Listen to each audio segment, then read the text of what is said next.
চলো না, রিক্সা যখন নেই তখন ওই গাছের ছায়া ধরে নিচেও রাস্তা দিয়েই যাই। চারপাশের প্রাকৃতিক পরিবেশ দেখতে দেখতে চলে যাব। গ্রামটা তো বেশ সুন্দর, আমরা ছবি তুলতে তুলতে যাব। কি বলো টিকু? টিঙ্কুও সাথে সাথে সায় দিল। হ্যাঁ পাপ্পা, চলো না, ওই গ্রামের রাস্তা দিয়ে যাই। ওই রাস্তাটা একদম ভালো না। অগত্যা আজমির তাদের নিয়ে গ্রামের সেই মেঠো পথে নামল। কিন্তু কিছু দূর হাঁটার পর আজমির কিছুটা দ্বিধায় পড়ে গেল।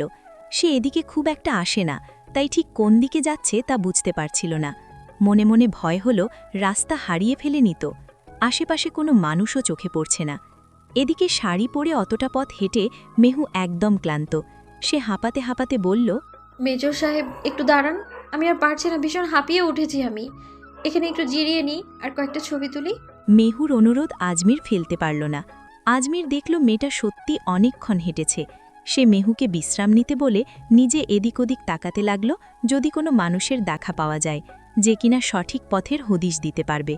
অনেকক্ষণ এদিক ওদিক তাকিয়েও আজমির যখন কাউকে দেখতে পেল না, ঠিক তখনই টিঙ্কু আর মেহুর চিৎকার শুনে চমকে উঠল। তাকিয়ে দেখল ছবি তুলতে গিয়ে অসাবধানতায় মেহু পিছলে পড়ে গিয়েছে। পাশেই কিছুটা কাদা আর পানি জমেছিল। আজমির দ্রুত দৌড়ে গিয়ে আগে টিঙ্কুকে টেনে তুলল। দেখল টিঙ্কু ঠিক আছে কিনা। ভাগ্যিস ওর কোথাও লাগেনি। এরপর আজমির মেহুর দিকে তাকালো। মেহুর শাড়ির নিচের দিকটা ভিজে একাকার, বেশ খানিকটা কাদা লেগেছে। আজমির কিছুটা শাসনের সুরে বলল, একটু দেখে ছবি তুলবে না? এখন যে পড়ে গেলে কোথাও ব্যথা পেয়েছ? বেশ ভালোই চোট পেয়েছে, কিন্তু ব্যথার চোটে ওর গলা দিয়ে কথা বেরোচ্ছে না। চোখ দুটো পানিতে টলমল করছে। আশেপাশে তাকিয়ে আজমির একটি ছোট পরিত্যক্ত কুঁড়েঘরের মতো দেখতে পেল। ভাবল মেহুকে ওখানে নিয়ে গেলে মেহু অন্তত তার ভেজা কাপড়গুলো একটু গুছিয়ে নিতে পারবে। তাই মেহুকে ঘরের ভেতর পাঠিয়ে দিয়ে নিজে টিঙ্কুকে নিয়ে বাইরে দাঁড়িয়ে পাহারা দিতে লাগল। বেশ কিছুক্ষণ পার হয়ে গেল, কিন্তু মেহুর কোনো সারশব্দ নেই। আজমির বাইরে থেকে ডাক দিল, মেহু, আর কতক্ষণ লাগবে? হয়েছে তোমার? মেহু ভেতরে ভীষণ বিপদে পড়েছে। দাদি এত কায়দা করে আর এতগুলো সেফটি পিন দিয়ে শাড়িটা পুড়িয়ে দিয়েছেন যে সে সেগুলো খুলতেই পারছে না। ভেজা শাড়ি শরীরে লেপ্টে আছে, অথচ একটা পিনও তার আয়ত্তে আসছে না। নিরুপায় হয়ে মেহু ভেতর থেকে বলে উঠল, আমি আমি পিনগুলো খুলতে পারছি না। আজমির জিজ্ঞেস করল। তোমার কি সাহায্য লাগবে? মেহু ক্ষীণ স্বরে বলল। হ্যাঁ। আজমির টিঙ্কুকে বাইরে দাঁড় করিয়ে রেখে ভেতরে ঢুকল। দেখল মেহু অসহায়ভাবে দাঁড়িয়ে আছে। আজমির একটা দীর্ঘশ্বাস ফেলে বলল, কি করতে হবে বলো। মেহু খুব লজ্জা পাচ্ছে। আমতা আমতা করে বোঝানোর চেষ্টা করল যে শাড়ির কুচিগুলো খুলে যদি একটু পানি দিয়ে ধুয়ে নেওয়া যেত তবে ভালো হতো, কিন্তু পিনগুলো এমনভাবে আটকানো যে সে একা কিছুই করতে পারছে না। আজমির ওর অবস্থা দেখে বুঝতে পারল যে শাড়ির পিনগুলো খুলে দেওয়া ছাড়া আর কোনো উপায় নেই। আজমির একটি দীর্ঘশ্বাস ফেলে কাঁপা কাঁপা হাতে মেহুর দিকে এগিয়ে গেল। শাড়ির কুচির কাছে একটি সেফটি পিন খুব শক্তভাবে আটকানো ছিল। ওটা না খুললে কুচিগুলো ছাড়ানো সম্ভব নয়। আজমিরের নিজেরই খুব ইতস্তত বোধ হচ্ছিল। বুকের ভেতরটা ধকধক করছিল। তবুও কোনো উপায় না দেখে সে মেহুর সামনে ধীরে ধীরে একটু ঝুঁকে বসল। সাবধানে পিনটার গায়ে হাত দিতেই এক অদ্ভুত শিহরণ খেলে গেল দুজনের মনে। আজমিরের হাতের স্পর্শ পাওয়া মাত্রই মেহু আবেশে আর লজ্জায় আলতো করে চোখ দুটো বন্ধ করে ফেলল। সেই নির্জন কুঁড়ে ঘরে এক থমথমে কিন্তু মায়াবী নিস্তব্ধতা নেমে এলো। আজমির কাপা কাপা হাতে মেহুর শাড়ির কুচির পিনটা খুলে দিল। তারপর মেহুর দিকে তাকিয়ে ধীর গলায় বলল, কুচিগুলো খুলে ফেলো, সামনে পানি আছে। ওখান থেকে পরিষ্কার হয়ে নতুন করে শাড়িটা জড়িয়ে নাও। আমি বাইরে গিয়ে দাঁড়াচ্ছি। আজমির শাড়ির কুচিগুলো কুহুর হাতে দিয়ে চলে যেতে নিলেই হঠাৎ বাইরে অনেক মানুষের শোরগোল শোনা গেল। মেহ প্রচণ্ড ভয় পেয়ে গেল। আতঙ্কে তার হাত থেকে শাড়ির কুচিগুলো মেঝেতে পড়ে গেল। আজমিরের বুকটাও ভয়ে কেঁপে উঠল। সে পেছন ফিরে দেখল মেহ ভয়ে থরথর করে কাঁপছে। সময় নষ্ট না করে আজমির দ্রুত শাড়ির কুচিগুলো কুড়িয়ে নিয়ে নিজের হাতেই মেহুর কোমরে কোনোমতে গুজে দিল। বাইরে তখন টিঙ্কুর কান্নার শব্দ শোনা যাচ্ছে। অনেক মানুষ দেখে ছোট বাচ্চাটা ভয়ে চিৎকার করে কাঁদছে। আজমির দরজা খুলতেই একদল লোক আর কয়েকজন নারী হুড়মুড়িয়ে ঘরের ভেতর ঢুকে পড়ল। আজমির মুহূর্তেই বুঝতে পারল আসলে কি ঘটেছে। তারা যখন এই ঘরে ঢুকেছিল, গ্রামের কেউ না কেউ হয়তো দেখে ফেলেছে এবং সবাইকে খবর দিয়েছে। আজমির কিছু বলার সুযোগ পাওয়ার আগেই কয়েকজন লোক তার হাত ধরে টেনে বাইরে নিয়ে এলো, আর কয়েকজন নারী মেহকে ঘরের ভেতরে রেখে সজোরে দরজা আটকে দিল। আজমিরের বুকটা দুরু দুরু কাঁপছে। সে ভাবছে সে তো এদের ভাষা ঠিকমতো বোঝে না, এখন কি জবাব দেবে। আর ভেতরে একা মেহুই বা কি বলে বসে, সেই চিন্তায় আজমির অস্থির হয়ে উঠল। আজমির পরিস্থিতি সামলানোর চেষ্টা করে বলল, দেখুন, আপনারা যা ভাবছেন তা মোটেও ঠিক নয়। ও একদম ছোট্ট একটা মেয়ে, কাঁথায় পর ওর কাপড় নষ্ট হয়ে গিয়েছিল, তাই পরিষ্কার করার জন্য ভেতরে পাঠিয়েছে। ও যেন শান্তিতে কাপড়টা ঠিক করতে পারে, তাই আমি দরজার কাছে দাঁড়িয়েছিলাম।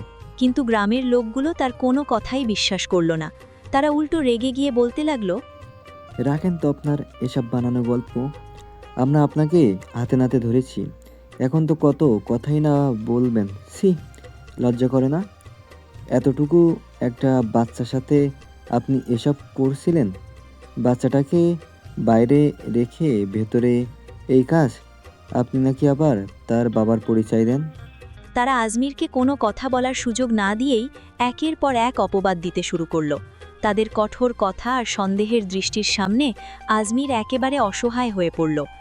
আজমির বাইরে দাঁড়িয়ে ছটফট করছে আর বারবার ভাবছে ভেতরে মেহকে না জানি কি জিজ্ঞেস করা হচ্ছে। মেহ তো ওদের ভাষাও ঠিকঠাক বোঝে না, ও কি উত্তর দেবে। চিন্তায় আজমিরের কলিজা যেন বারবার কেঁপে উঠছে। এদিকে কুটিরের ভেতরে গ্রামের মহিলারা মেহকে ঘিরে ধরে চট্টগ্রামের আঞ্চলিক ভাষায় জেরা করতে শুরু করেছে।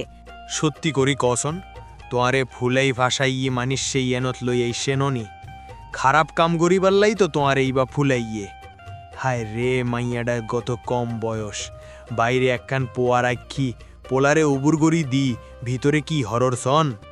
ছি ছি, সত্যি করি কমাইয়া, ঘটনা কি? মেহ ভয়ে এবং তাদের কথা না বুঝেই মাথা নেড়ে সম্মতি জানালো। মেহ ভাবল মহিলারা হয়তো এটাই জিজ্ঞেস করছে যে আজমির তাকে এখানে নিয়ে এসেছে কিনা, কিন্তু এই হ্যাঁ সূচক মাথা নাড়ানোই তার জন্য কাল হয়ে দাঁড়ালো। মহিলারা নিজেদের মধ্যে চট্টগ্রামের আঞ্চলিক ভাষায় সলা পরামর্শ শুরু করল, যার কিছুই মেহুর মাথায় ঢুকল না। এরপর একজন মহিলা সজোরে দরজা খুলে বাইরে অপেক্ষারত পুরুষদের উদ্দেশ্যে চট্টগ্রামের আঞ্চলিক ভাষায় চিৎকার করে বলল, ও বাইসব, মাইয়া তো শিকার গুজ্জে, ই ম্যাংসে তোমারে ফুলাই ভাষায় ইয়েনত লই এসে খারাপ কাম করি বেল্লাই। এখন তোমারা সিদ্ধান্ত ল, আরা গ্রামত এইলে বেয়াদপিয়ার ফালতু কাম ন চলিব। ঢাকার তাকি আইসে তো কি হইয়ে, কাজিরে ডাহি অহনি দোনোজনরে বিয়া পড়াই দো।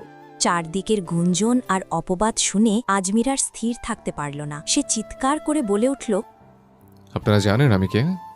আমি একজন আর্মি মেজর, কুমিল্লা ক্যান্টনমেন্টে আমার পোস্টিং। আমি শাহ আমিরের সন্তান, পৈতৃক সম্পত্তি বুঝে নিতে নিজের গ্রামে এসছি। এখানে আমাদের পরিবারকে সবাই এক নামে চেনে।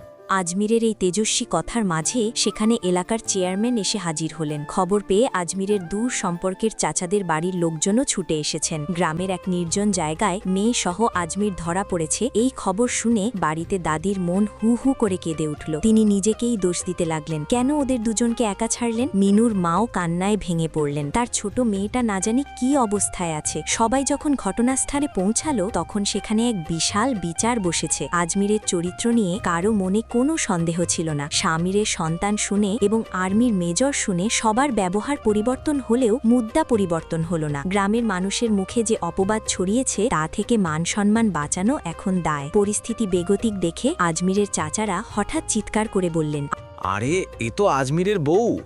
আপনারা দেখছেন না ও শাড়ি আর গয়না পরে আছে?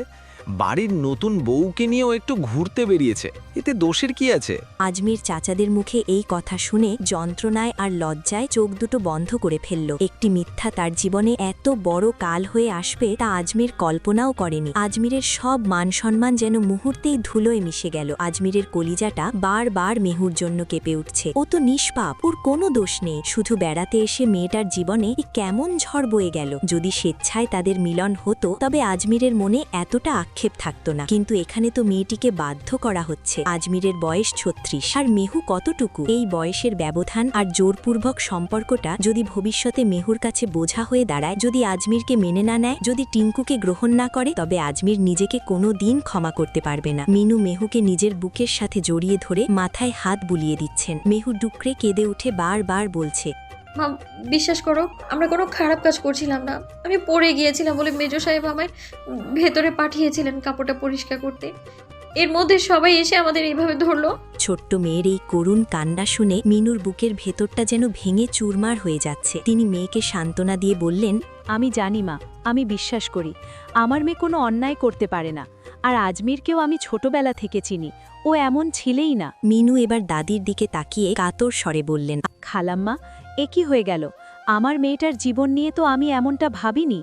আজমিরকে আমার অপছন্দ নয়, কিন্তু ওদের বয়সের আকাশ পাতাল ব্যবধান। আজমির তো বিবাহিত, ওর সন্তান আছে। আমি কিছুই বুঝে উঠতে পারছি না খালাম্মা, কোনোভাবে কি আমার মেয়েটাকে এখান থেকে বাঁচানো যায় না? আফরোজা বানু অপরাধীর মতো মাথা নিচু করে রইলেন। তিনি ভিজে গলায় বললেন, আমারে ক্ষমা করে দিস রে মিনু, তোদের ভালোবেসে এই গ্রামে নিয়ে এসেছিলাম, কিন্তু আমার একটা ভুল সিদ্ধান্ত তোদের সবার জীবনে কাল হয়ে দাঁড়ালো। পরিস্থিতি এখন এমন এক পর্যায়ে পৌঁছাচ্ছে যে গ্রামের মানুষকে এখন গলা ফাটিয়ে সত্যি বললেও তারা বিশ্বাস করবে না।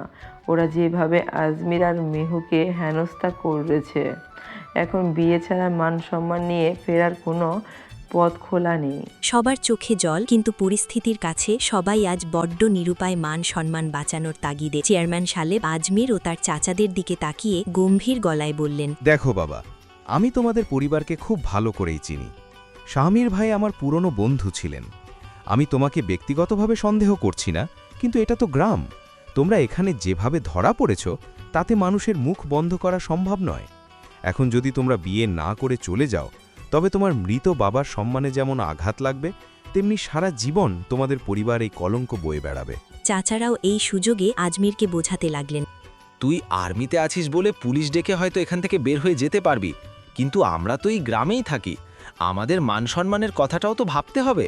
আজমির অসহায়ভাবে চোখ বন্ধ করল। আজমির বুঝতে পারল নিজের জেদ ধরে রাখলে তার পুরো পরিবারের মুখে চুনকালি পড়বে। সন্ধে 6টা নাগাদ কাজী আর উকিল উপস্থিত হলেন। গ্রামের মানুষ যেন কোনো ভাগফোকর রাখতে চায় না। তাদের ভয় শহরে গিয়ে হয়তো আজমির মেহুকে ডিভোর্স দিয়ে দেবে। তাই সবার চাপে প্রথমে কোর্ট ম্যারেজের ব্যবস্থা হলো এবং তারপর বড় অঙ্কের কাবিননামায় সই নেওয়া হলো। মিনু পাথরের মতো নিশ্চল হয়ে বসে রইলেন। মিনু ভাবছেন, কাল যখন সবাই বলবে বিধবা মা তার মেয়েকে চোখে চোখে রাখতে পারেনি, তখন তিনি মুখ দেখাবেন কি করে? 10 লক্ষ টাকা দেনমোহরে বিয়ের আনুষ্ঠানিকতা শুরু হলো। হুজুর যখন আজমির আর মেহুকে কবুল বলতে বললেন, মেহু পাথরের মতো চুপ করে রইল। সে আজমিরকে অপছন্দ করে না, কিন্তু এভাবে চরিত্রের ওপর কলঙ্ক নিয়ে মেহু বিয়ে করতে চায়নি। গ্রামের মানুষের কানাঘুষা আর বারবার তাগাদায় মাঝে মেহু অসহায়ের মতো মায়ের দিকে তাকালো। মিনু চোখের জল মুছে কোনো মতে বললেন, কবুল বল মেহু। মায়ের কথা শুনে আর দেরি করল না সে। ভেজা চোখে আর কাপা কাপা গলায় 3 বার কবুল বলে দিল।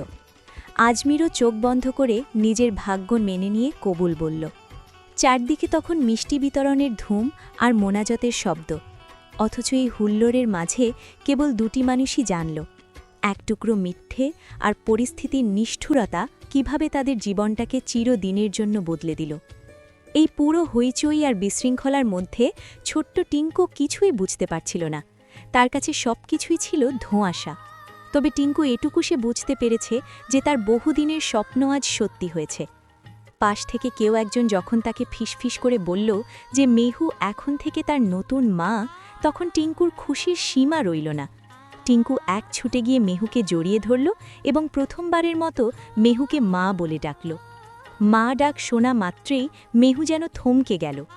এতদিন মেহু টিঙ্কুর বন্ধু বা খেলার সঙ্গী ছিল, কিন্তু আজ এই একটি ডাক মা মেহুর মনের ভেতর সব বদলে দিল। মাত্র 17 বছরের মেহুর ভেতরে সেই মুহূর্তে এক অদ্ভুত মাতৃত্ববোধ জেগে উঠল। টিঙ্কু যেভাবে মেহুকে আপন করে জাপটে ধরেছে, তাতে মেহুর মনে হল মেহু সত্যিই এখন থেকে এই অবুঝ শিশুটির মা। নিজের অজান্তেই মেহু টিঙ্কুকে বুকের সাথে শক্ত করে জড়িয়ে ধরল এবং পরম মমতায় তার কপালে একটি চুমু খেল। দূর থেকে এই দৃশ্যটি দেখছিল আজমির। মেহুর এই মাতৃত্বমাখা রূপ আর টিঙ্কুর নির্মল আনন্দ দেখে আজমিরের চোখ দুটো বুজে এলো। তার মনে এক প্রশান্তি খেলা করে গেল। হয়তো পরিস্থিতির চাপে এই বিয়ে হয়েছে, কিন্তু মেহু যে টিঙ্কুকে মনে প্রাণে গ্রহণ করে নিয়েছে, এটাই তার জীবনের বড় পাওয়া। বিয়ের আনুষ্ঠানিকতা শেষ হওয়ার পর আজমির চোখ বন্ধ করে মনে মনে মেহুর কাছে ক্ষমা চাইল। আজমির নিজেকে অপরাধী মনে করে ভাবল, আমাকে ক্ষমা করে দিও মেহু। তোমার জীবনের প্রথম পথ চলে আমি সম্মানের সাথে তোমার হাত ধরতে পারলাম না। পরিস্থিতির চাপে এই বিয়েটা তোমাকে মেনে নিতে হলো, কিন্তু আমি কথা দিচ্ছি, জীবনের শেষ মুহূর্ত পর্যন্ত আমার শরীরের শেষ রক্তবিন্দু দিয়ে হলেও আমি তোমার মর্যাদা রক্ষা করব। তোমাকে অনেক ভালোবাসবো, সবসময় আগলে রাখবো। আজমির কিছুক্ষণ চুপ থেকে মনে মনে আরও বলল, শুধু একটা অনুরোধ, তুমি আমাকে আর টিঙ্কুকে কখনো ছেড়ে যাও না। তোমার যেভাবে ইচ্ছে সেভাবে থাকো, কিন্তু আমাদের হয়ে থাকো। আজমির জানত এই বিয়েটা হয়তো স্বপ্নের মতো সুন্দর হয়নি, কিন্তু সে মনে মনে প্রতিজ্ঞা করল যে মেহুর অপূর্ণতাগুলো সে ভালোবাসা দিয়ে ভরিয়ে দেবে। দাওয়াত খেতে গিয়ে এই ঘটনা ঘটায় চাচার বাড়ি না গিয়ে রাস্তা থেকে একরাশ বিরক্তি আর ক্ষিপ্ত মন নিয়ে বাসায় ফিরল আজমিররা। কিন্তু বাসায় ঢোকার ঠিক আগ মুহূর্তে বাধা হয়ে দাঁড়ালেন জমির এবং আমির চাচার স্ত্রীরা। চাচিরা স্পষ্ট জানিয়ে দিলেন নিয়ম নীতির বাইরে এভাবে হুট করে ঘরে ঢোকা যাবে না। যেহেতু নতুন বউকে ঘরে তোলা হচ্ছে, তাই সব নিয়মকানুন মেনেই ভেতরে প্রবেশ করতে হবে। মেজো চাচি বললেন, ও পুত, আজমির শহরত কি গুজ্জন জানি এরে আর গাঁওরে একটা নিয়ম আছে। নোয়া বৌরে নিজর পায়ে হাইটি ঘরে ঢুকিত দিতন ফারিবি। বৌরে কোলেগড়ি ধরি এক্কেবারে নিজর রুমত লই যা, ইবে ওইলদে আর বংশের রেওয়াজ। জমির চাচার স্ত্রী আজমিরকে উদ্দেশ্য করে বললেন, শোনো আজমির, শহরের বাড়িতে তোমরা কিভাবে বউ নিয়ে ঢুটেছ তা আমরা জানি না, কিন্তু আমাদের গ্রামের একটা আলাদা নিয়ম আছে। নতুন বউ নিজে পায়ে হেঁটে ঘরে ঢুকবে না, তোমাকে তাকে কোলে করে নিয়ে একেবারে নিজের ঘর পর্যন্ত যেতে হবে। আজমির বলল, থাক না চাচি, এখন এই বয়সে মানুষকে হাসিয়ে লাভ কি? আমার বিয়ে কি আর আজ হয়েছে যে এত কিছু ঢং করে বউ ঘরে তুলতে হবে?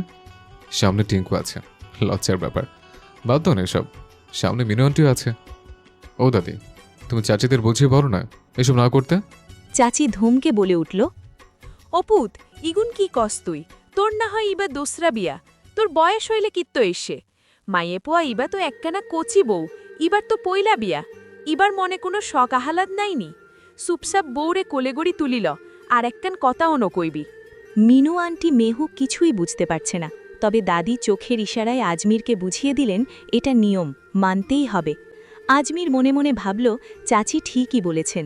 আজমিরের নিজের হয়তো এটা দ্বিতীয় বিয়ে বা বয়স হয়েছে, কিন্তু মেহুর তো এটা প্রথম বিয়ে, ওরও তো শখ আহ্লাদ থাকতে পারে। এটাই মেহুর জন্য প্রথম এবং শেষবার, যদি আল্লাহ চায়। অগত্যে আজমির মেহুকে কোলে তুলে নিল। হঠাৎ কোলে উঠে যাওয়ায় মেহু লজ্জায় কুঁকড়ে গেল। মেহুর চোখের পলক দ্রুত কাঁপছে। ভয়ে মেহু দুই হাত দিয়ে আজমিরের গলা জড়িয়ে ধরল। এই দৃশ্য দেখে উপস্থিত সবাই হৈ হৈ করে উঠল, আর ছোট্ট টিঙ্কু তো খুশিতে হাততালি দিতে লাগল। মেহু ফেসফেস করে আজমিরকে জিজ্ঞেস করল, চাচিরা কি বলছে? আজমির খানিকটা বিরক্ত আর মজার ছলে বলল, দোহাই লাগে, আর জানতে চেও না কি বলেছে। তোমার এই না বুঝে হ্যাঁ হ্যাঁ করার কারণে আজ এসব কাণ্ড ঘটছে। আজমিরের কথা শুনে ছোট্ট মেহুর মনে গিয়ে লাগল। মন খারাপ হয়ে গেল এই ভেবে যে সবই কি মেহুর কারণে হচ্ছে। মেহু জেনে বুঝে কিছু করেছে, তারা এসব করবে তা মেহু জানত। আজমির মেহুর মুখের দিকে তাকিয়ে বুঝতে পারল ওর মন খারাপ হয়েছে। আজমির আলতো করে মেহুকে নিজের বুকের সাথে আরও শক্ত করে চেপে ধরল। আদর মাখা স্বরে বলল, তুমি যদি তখন ওভাবে হ্যাঁ না করতে, তবে এমন কিছু হতো না, এভাবে হতো না। এভাবে ফিসফিস করে কথা বলতে বলতে আজমির মেহুকে নিয়ে নিজের রুমের সামনে এসে দাঁড়াল। ঠিক তখনই টিঙ্কু উৎসাহ নিয়ে দৌড়ে এসে দরজা খুলে দিল। দরজার সামনে দাঁড়িয়ে আজমিরের এক অদ্ভুত অনুভূতি হল। মনে মনে ভাবল, কি আজব কপাল আমার, বাবা বাসুর ঘরে বউ নিয়ে ঢুকছে, আর তার ছোট ছেলে কিনা দরজা খুলে দিচ্ছে। আশেপাশে সবার উৎসুক দৃষ্টির সামনে আজমিরের ভীষণ লজ্জা লাগছিল। এই বয়সে বউকে কোলে নিয়ে বাসর ঘরে ঢুকছে, আর নিজের ছেলেই সেই ঘরের দরজা পাহারাদার। পুরো ব্যাপারটাই তার কাছে এক চরম লজ্জার আর মজার তামাশা মনে হলো। মেহুকে বিছানায় বসিয়ে দিয়ে আজমির এক মুহূর্ত আর সেখানে দাঁড়ালো না। কেন জানি ভীষণ লজ্জা লাগছিল। দ্রুত রুম থেকে বের হয়ে আজমির যখন সিঁড়ির দিকে যাচ্ছিল, ঠিক তখনই মিনু আন্টি পেছন থেকে আজমিরকে ডাক দিলেন। আজমির কিছুটা চমকে পেছনে তাকালো। দাদির রুমে মিনু আন্টি আর আজমির মুখোমুখি দাঁড়ানো। মিনু আন্টি আজমিরের চোখের দিকে তাকিয়ে বললেন, দেখো আজমির, বিয়েটা যেভাবে হওয়ার হয়ে গেছে। আমি অতটা আধুনিক নই যে হুট করে ডিভোর্সের কথা বলবো। আমি ভাগ্যে বিশ্বাস করি, কিন্তু আমার ভেতরে একটা ভয় কাজ করছে। মেহুর বয়স খুব কম, আর্মি চাকরির প্রয়োজনে বেশিরভাগ সময় ক্যান্টনমেন্টে থাকো, আর মেহুকে পড়াশোনার জন্য এখানে থাকতে হবে। তিনি কিছুটা ইতস্তত করে বললেন, যদি ট্রান্সফার নিয়ে ঢাকায় চলে আসো তো ভালো হয়। ওর অল্প বয়স, ও কলেজে যাবে আসবে। আমি ঠিক বোঝাতে পারছি কিনা জানি না, তুমি বিবাহিত এবং ওর চেয়ে অনেক বড়, এমনকি একটি সন্তানের বাবা। মেহু তোমার সামনে গিয়ে কতটুকু সহজ হতে পারবে, বা তুমি ওকে কিভাবে সামলাবে? আজমির চোখ দুটো বন্ধ করে ফেলল। মিনু আন্টি যে ভয়ের কথা বলছেন সেটা তো আজমিরকে গত 2 বছর ধরে তিলে তিলে কুড়ে কুড়ে খাচ্ছে। নিজেকে সে 1000 বার এই একই কথা বুঝিয়েছে। আজমির চোখ খুলে দৃঢ় কণ্ঠে বলল, আন্টি, আমি ট্রান্সফার নিয়ে ঢাকায় চলে আসার চেষ্টা করব। যতদিন সময় লাগে অপেক্ষা করতে হবে। তারপর মিনু আন্টির হাত ধরে আশ্বস্ত করে বলল, আমি চেষ্টা করব ওর মন বোঝার। আমি কখনোই এমন কোনো সিদ্ধান্ত ওর উপর চাপিয়ে দেব না। এই বয়স ওর যেভাবে থাকা দরকার ও সেভাবেই থাকবে। সংসারের কোনো বাড়তি চাপ আমি ওকে দেব না। আজমির আরও যোগ করল, আপনি একদম চিন্তা করবেন না। আমি যেভাবে ছোট মানুষ টিঙ্কুকে সামলাই, ঠিক সেভাবেই মেহুকে আগলে রাখবো। আমি আমার সর্বোচ্চ দিয়ে এই সংসার টিকিয়ে রাখার আর ওর মন জয় করার চেষ্টা করব। বাকিটা আল্লাহর ইচ্ছা। আপনাদের দোয়া থাকলে আমি সফল হব। মিনু আন্টি স্বস্তির নিঃশ্বাস ফেলে বললেন, তোমার উপর আমার ভরসা আছে আজমির। তোমাকে আমি ছোটবেলা থেকে চিনি। শুধু মেহুর বয়সটা কম বলেই ভয় পাচ্ছিলাম। ও যদি কোনো ভুলও করে তুমি ওকে আগলে রেখো, ক্ষমা সুন্দর দৃষ্টিতে দেখো। মা তো তাই মনটা বারবার কু গাইছিল। আর আজমির জানতে চাইল, আর মিনু আন্টি বেশ দ্বিধা আর সংকোচ নিয়ে আজমিরের দিকে তাকালেন। আমতা আমতা করে তিনি বললেন, আরেকটা কথা আজমির, মেহুর অন্তত কলেজ শেষ হওয়া পর্যন্ত। মিনু আন্টিকে কথা শেষ করতে না দিতেই আজমির আশ্বস্ত করে বলে উঠল, আন্টি, আপনার কিছু বলতে হবে না। আপনি একদম নিশ্চিন্তে থাকুন। আর তাছাড়া আগামী 6 মাস বা 1 বছর আমি ক্যান্টনমেন্টেই থাকবো। আপনি মোটেই দুশ্চিন্তা করবেন না। আমি এখন আসি। এই বয়সে এসে এমন কথা শুনতে হবে সেটা আজমির কল্পনাও করতে পারেনি। নিজের ছোট্ট বউয়ের কাছ থেকে দূরে থাকতে হবে, আর সেই পরামর্শ বা কড়া নির্দেশ নিতে হচ্ছে শাশুড়ির কাছ থেকে। এর চেয়ে লজ্জার আর কী হতে পারে। রুম থেকে বাইরে বেরিয়ে এসে আজমির জোরে জোরে বুক ভরে শ্বাস নিতে লাগল। আজমির মনে মনে ভাবল, আজমির নিজেও মেহুর পড়াশোনা আর অল্প বয়সের কথা ভেবে ওর থেকে দূরে থাকত। কিন্তু সেই একই কথা যখন শাশুড়িমা নিজে থেকে এসে বুঝিয়ে বললেন, তখন লজ্জায় আর সংকোচে আজমিরের ভেতরে এক অদ্ভুত অস্বস্তি কাজ করতে লাগল। নিজের কাছেই কেমন অদ্ভুত লাগছে সব। মনে হচ্ছে মাটি 2 ভাগ হোক, আজমির মাটির নিচে চলে যাক লজ্জায়। বাড়ির গেটের কাছে যেতেই আজমিরের সাথে দাদির দেখা হয়ে গেল। দাদি আগে থেকেই সেখানে দাঁড়িয়েছিলেন। তিনি জানতেন আজমির মুখ চোরা মানুষ। বাড়ির ভেতর এত মানুষের ভিড় আর লজ্জায় সে কোথাও লুকিয়ে থাকতে চাইবে। তাই নাতির সাথে কথা বলার জন্য দাদি রাস্তার কাছে ওত পেতেছিলেন। আজমির দাদিকে দেখেই বুঝি ফেলল, এবার ওনার কাছ থেকেও কিছু মূল্যবান পরামর্শ আসতে যাচ্ছে। আজমির সামনে গিয়ে বলল, কি বলবো বলো শুনি। দাদি মুখে একটা পান দিয়ে চিবোতে চিবোতে বললেন, শোন গোলাম, তোরে একটা ভালো কথা বুঝাইয়া বলি। বউ তোর একদম ছোট, ওরে একলা রাখা যাইব না। সারাক্ষণ বইয়ের লগে চিপকায় থাকতে হইব। আফরেজা বানু আরও বললেন, চোখে চোখে রাখবি, সারাদিন বুকে আগলায় রাখবি, মাথায় কইরা রাখবি, অনেক অনেক ভালোবাসা দিবি। বুঝতে পারছস তো আমি কি কইতাছি? টিঙ্কুরে কয়দিন আমার কাছে রাখিস, তুই খালি মেহুরে সময় দিবি। আবার তো ক্যান্টনমেন্টে চইলা যাবি। এই 2 মাস ওর কাছে থাইকা দূরে থাকবি না। দরকার পড়লে রুম থাইকা বাহিরই হবি না। আজমির জানত দাদি এমন কিছু বলবে, কিন্তু কথাগুলো যে এত খোলামেলা আর ভয়ঙ্কর হবে তা আজমির ভাবতেও পারেনি। আশেপাশে কেউ শুনছে কিনা দেখে নিয়ে আজমির বিরক্ত হয়ে বলল, চুপ করবে বুড়ি, তোমার এই বুদ্ধির জন্য তো আজ এই অবস্থা। কে বলেছিল ছোট মেয়েটাকে পাকা বউয়ের মতো সাজিয়ে নিয়ে যেতে? তুমি শাড়ি না পরালেও ও পড়েও যেত না। কাদা লেগেছে বলে পরিষ্কার করতে রুমেও যেত না। যা হয়েছে সব তোমার জন্য।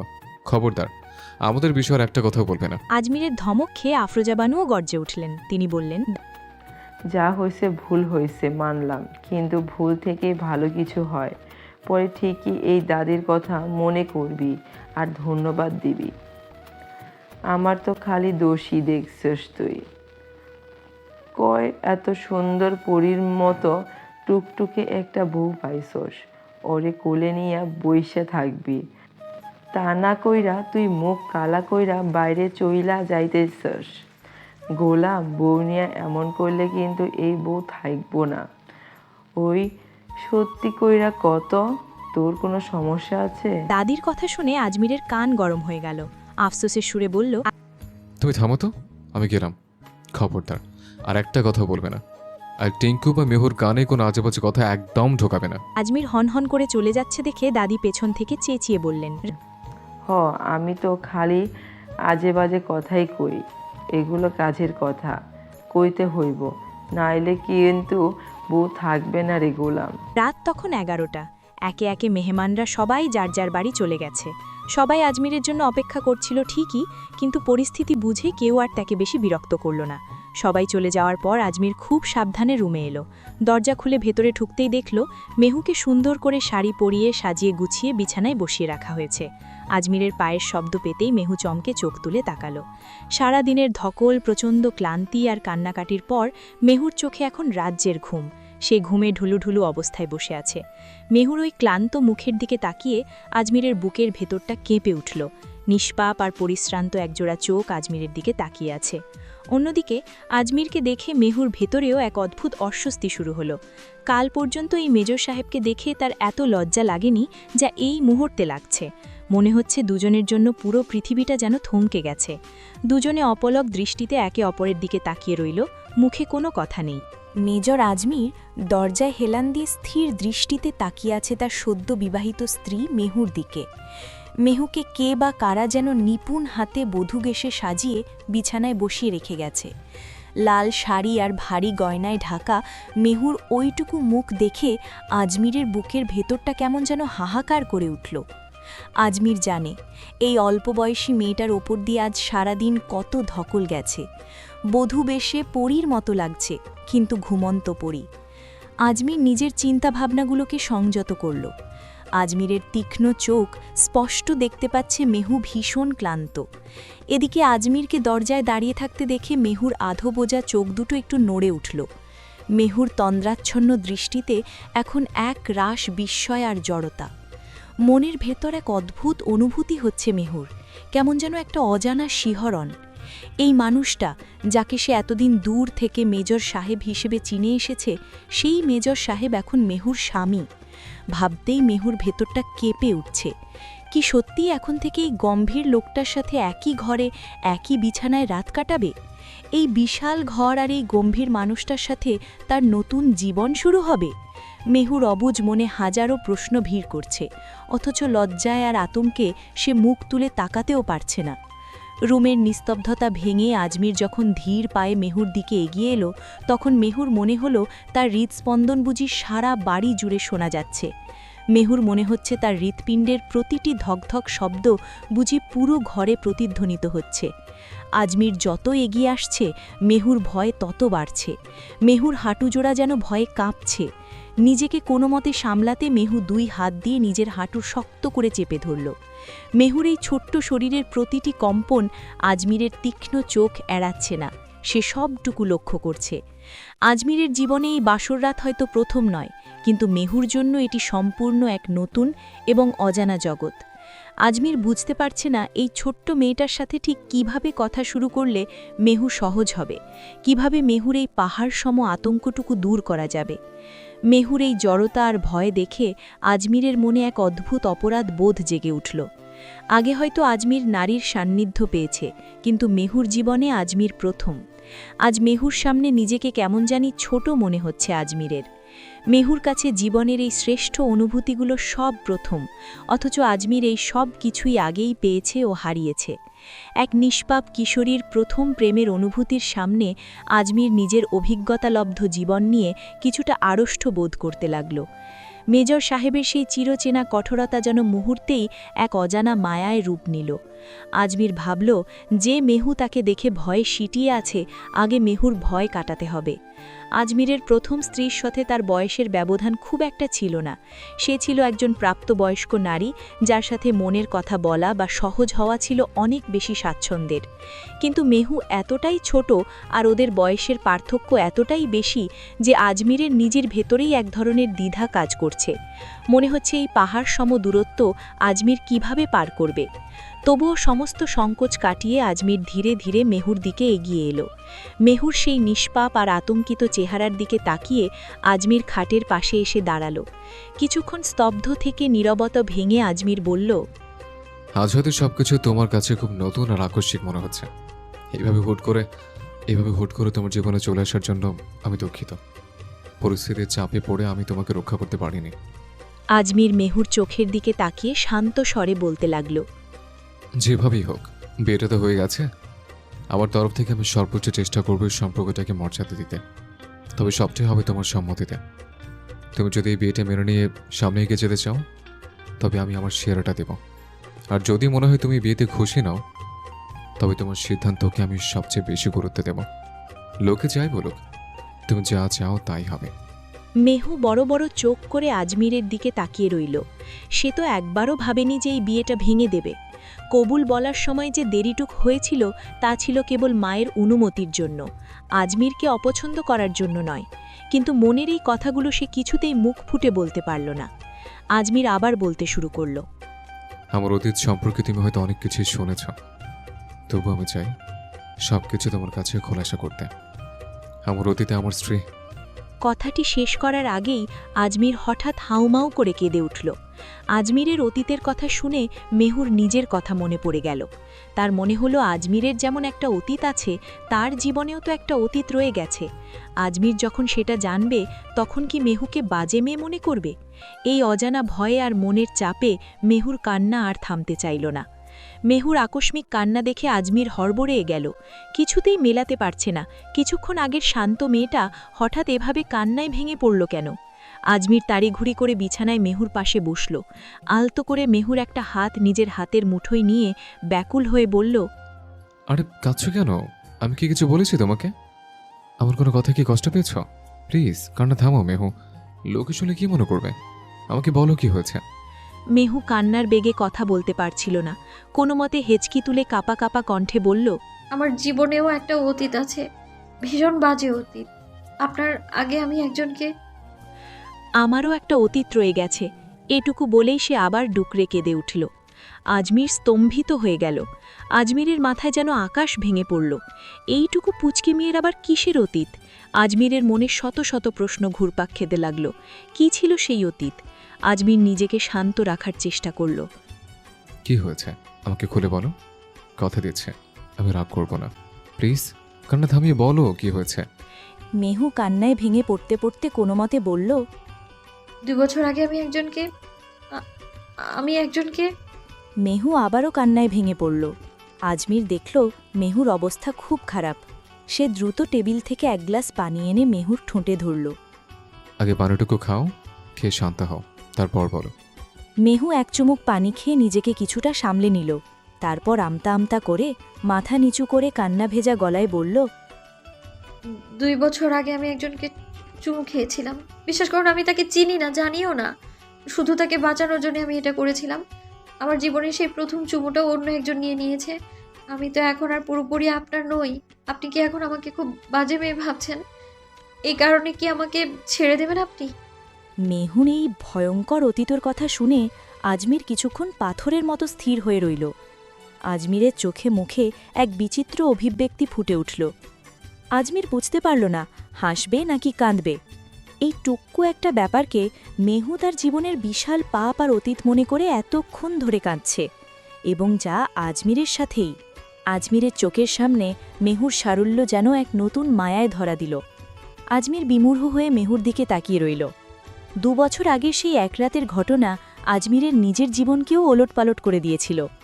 মেহু তাকে ছেড়ে যাওয়ার কথা বলছে, অথচ 2 বছর আগে যে স্মৃতিটুকু আজমির নিজের মন থেকে এক মুহূর্তের জন্য মুছতে পারেনি, সেই স্মৃতি যার হাত ধরে তৈরি, তাকে জীবন থেকে বিতাড়িত করার কথা আজমির ভাবতেও পারে না। আজমিরের ভাবনার জালে ছেদ ঘটিয়ে মেহু আবার কাঁদতে কাঁদতে বলল, আমি মাকে কোনোদিনও এই কথা বলতে পারিনি। ভয় আর লজ্জায় নিজেকে চুপ করিয়ে দিয়েছি আমি সব সময়। কি করে বলবো যে আমি চিনি না, জানি না এমন একটা লোককে চুমু খেয়েছি? আমি তো তার চেহারাও দেখিনি। লোকটা কালো না ফর্সা, সুন্দর না কুৎসিত, আমি কিচ্ছু জানি না। আজমির মেহুর খুব কাছে গিয়ে বসল। মনের ভেতরের কৌতুক আর আবেগ চেপে রেখে গম্ভীর গলায় বলল, চেহারাটা যদি সুন্দর হতো তবে কি করতে? আরও একটা চুমু খেতে? আজমিরের প্রশ্নে মেহু চমকে উঠে থেমে গেল। এমনটা তো সে কখনো ভেবে দেখেনি। মেহু একটু থতমত খেয়ে বলল, জানি না। আজমির আবার জিজ্ঞেস করল, কেন চুমু খেয়েছিলে? ভালোবাসতে তাকে? মেহু দুদিকে মাথা নেড়ে ব্যাকুল হয়ে বলল, না না, ওসব কিছু না। কয়েকজন লোক মিলে ওই লোকটাকে ভীষণ মারছিল। লোকটার পুরো শরীর রক্তাক্ত ছিল। আমি লোকটাকে ঠিকমতো দেখিও নি। ছেলেগুলো আমাকে জোর করে বলেছিল ওই কাজটা করতে, নয়তো তাকে মেরে ফেলবে। লোকটার জীবন বাঁচাতেই আমি বাধ্য হয়ে ওটা করেছিলাম। আজমিরের চোখে তখন এক অদ্ভুত মায়া। মেহুর চিবুকটা আলতো করে ধরে চোখের দিকে তাকিয়ে জিজ্ঞেস করল, যদি কখনো সুযোগ হয় সে লোকটার কাছে ফিরে যাওয়ার, আর যদি দেখো লোকটা অনেক হ্যান্ডসাম, তবে কি তুমি আমাকে টিঙ্কুকে ছেড়ে চলে যাবে? এবার মেহু এক মুহূর্তেও দেরি করল না, সাথে সাথে দৃঢ় কণ্ঠে উত্তর দিল, কখনো না, আমি কখনোই এই বিয়ে ভাঙব না। মেহুর এই শটান জবাবে আজমিরের ঠোঁটের কোণে এক চিলতে বিজয়ের হাসি ফুটে উঠল। মুগ্ধ হয়ে তাকিয়ে রইল তার এই ছোট্ট আর সরল স্ত্রীর দিকে। আজমির মনে মনে ভাবল, মেহু যাকে জীবন বাঁচাতে চুমু খেয়েছে সেই মানুষটা যে তার অতি কাছেই বসে আছে, সেটা জানলেই মেয়েটা কি করবে। আজমির স্তব্ধ হয়ে তাকিয়ে আছে মেহুর দিকে। ওর চোখের সামনে বধূবেশে বসে থাকা মেয়েটি যেন এক রহস্যময়ী মায়ার আধার। মেহুর লাল হয়ে যাওয়া নাক আর কান্নার আবেগে ভারী হয়ে আসা কণ্ঠস্বর আজমিরের হৃদয়ে এক অদ্ভুত কম্পন সৃষ্টি করল। বুঝতে পারল না হাসবে নাকি কাঁদবে। যখন মেহু পিটপিট করে চোখ খুলে মায়াভরা নাকানাকা কণ্ঠে মেজর সাহেব বলে ডাকল, আজমিরের মনে হলো তার দীর্ঘদিনের কঠোরতা তাসের ঘরের মতো ভেঙে পড়ছে। ওর ডাক শুনে ঘোর থেকে বেরিয়ে মেহুর ডাকের উত্তর দিল ছোট করে। হৃৎস্পন্দন তখন আজমিরের নিজের কানেই বাজছে। মেহুর একটা ছোট্ট বোকামি ভরা প্রশ্নে আজমিরের পুরো পৃথিবী যেন থমকে দাঁড়াল। আপনি কি আমাকে খারাপ মেয়ে ভাবছেন? এজন্যই আমার ছেড়ে দিবেন? মেহুর এমন আকুলতা দেখে আজমির যেন ভাষা হারিয়ে ফেলল। ছাড়ার কথাও ভাবছে? যে মেয়েটাকে গত 2 বছর ধরে প্রতিটা মুহূর্ত নিজের অস্তিত্ব থেকে আলাদা করার আপ্রাণ চেষ্টা করেও বারবার হেরে গিয়েছে, সেই আজ তার ঘরে তারই বিছানায় বধূ সেজে বসে আছে। মেহু জানে না 2 বছর আগে সেই যে একটি চুমু মেহুর জীবনে অপরাধ হয়ে আছে, আজমিরের কাছে তা ছিল হৃদয়ের গহীনে গেঁথে থাকা এক অমূল্য স্মৃতি। আজমিরের খুব ইচ্ছে হলো এখনই সত্যিটা বলে দিতে। বলতে ইচ্ছে হলো, মেহু, সেদিন অন্ধকারে যাকে তুমি ভুলে জীবন বাঁচাতে চুমু খেয়েছিলে সেই পুরুষটি আর কেউ ছিল না, সেটা আমিই ছিলাম। কিন্তু আজমির নিজেকে সামলে নিল। এই উত্তাল আবেগ আর চোখের জলের মুহূর্তে সত্যিটা প্রকাশের সঠিক সময় নয়। মেহুর একটি হাত নিজের হাতের মুঠোয় নিয়ে ধীর স্বরে আশ্বস্ত করে বলল, না মেহু, কখনো ছাড়বো না। তুমি না চাইলে আজমির কোনোদিন তোমাকে ছেড়ে কোথাও যাবে না। মেহুর চোখে চোখ রেখে আজমির বুঝিয়ে দিল, মেহু আজমিরের চোখে খারাপ নয়। নিজের অতীতের ধূসর অধ্যায়গুলো নিয়ে আজমিরের মনে এক নীরব হাহাকার ছিল। আজমির জানত মেহুর কাছে তার জীবনের কোনো কিছুই লুকানো নেই, তবু এক অব্যক্ত অপরাধবোধ আজমিরকে কুড়ে কুড়ে খাচ্ছিল। মেহু খুব ছোট, বয়সে, অভিজ্ঞতায় সব কিছুতে, কিন্তু মেহুর দিকে তাকালে সেই সব সংশয় কর্পূরের মতো উড়ে যায়। মেহুর প্রতি তার এই অদম্য টান, এই গভীর অনুরাগ কোনো কিছু মিথ্যে নয়। আজমিরের কোনো সান্ত্বনা বা আশ্বাসই মেহুর কান্নার বাঁধ মানাতে পারল না। মেয়েটা যেন ভয়ে শেষ হয়ে যাচ্ছে, থেকে থেকে ওর বুক চিরে হিঁচকি উঠে আসছে। আজমির পরম মমতায় মেহুর দিকে তাকাল। দুষ্টুমি ভরা চোখে ওর কান্নারত মুখশ্রীর দিকে তাকিয়ে আলতো করে বলল, আচ্ছা মেহু, ধরো কোনোদিন যদি জানতে পারো যে লোকটিকে তুমি চুমু খেয়েছিলে সে দেখতে খুব হ্যান্ডসাম, খুব সুন্দর, তখন কি তুমি আমাকে আর টিঙ্কুকে ফেলে তার কাছে চলে যাবে? মেহু মুহূর্তকাল দেরি করল না। চোখের জল মাখা মুখটা তুলেই প্রত্যয় কণ্ঠে জবাব দিল, কখনো না, আমি আপনাকে আর টিঙ্কুকে রেখে কোথাও যাব না। মেহু এই সহজ স্বীকারোক্তি আজমিরের বুকের ভেতর এক শান্ত শীতল নদীর স্রোত বইয়ে দিল। এই উত্তরটুকুর জন্যই তো আজমিরের হৃদয়ে এতদিনের সব সংশয় দানা বেঁধেছিল। আজমির মনে মনে হাসল। মেহুর প্রত্যয় যে কতটা নিটল তা আজ আজমির বুঝতে পারল। মেহুর কথার পিঠে হেসে বলল, তবে জেনে রাখো, আমি তোমাকে কখনো খারাপ মেয়ে ভাববো না, আর কখনো ছেড়ে যাব না। কথাটা বলেই আজমির উঠে দাঁড়াল এবং ধীর পায়ে দরজার দিকে এগোতে লাগল। মেহু কিছুটা অবাক হয়ে পেছন থেকে ডেকে উঠল, কোথায় যাচ্ছেন মেজর সাহেব? এই মেজর সাহেব ডাকটা আজমিরের কানে গেলেই কেমন যেন জাদুকরী প্রভাব ফেলে। ওর হৃৎস্পন্দন থমকে যায়, পা দুটো থমকে গেল আপনা আপনি। দরজার কপাটে হাত রেখে হালকা ঘুরে তাকালো। ঠোঁটের কোণে এক চিলতে গুষ্টুমি মাখা হাসি ফুটিয়ে বলল, টিঙ্কুকে আনতে যাচ্ছে নাকি আজ রাতে আমার সাথে একাই ঘুমাবে? আজমিরের এই সোজাসাপটা প্রশ্নে মেহু যেন লজ্জায় আড়ষ্ট হয়ে গেল। এক মুহূর্তের মধ্যে ওর গাল দুটো লাল হয়ে উঠল। আমতা আমতা করে ভয়ার্ত গলায় বলে উঠল, না না, একা ঘুমাবো না, আপনি টিঙ্কুকে নিয়ে আসেন। আজমির আর কথা বাড়াল না। মেহুর এই মিষ্টি লজ্জা উপভোগ করতে করতে মুচকি হেসে দাদির ঘরের দিকে পা বাড়াল। আজমিরের অতীত নিয়ে মেহুকে নতুন করে আর কিছুই বলার প্রয়োজন বোধ করল না। বলবেই বাকি, গত 1 বছর ধরে দাদি তো আজমিরের জীবনের সবটুকু গল্পই মেহুর কানে পৌঁছে দিয়েছেন। আজ শুধু নতুন করে পথ চলার শুরু, যেখানে কোনো লুকোচুরি নেই, আছে শুধু একে অপরের প্রতি অগাধ বিশ্বাস।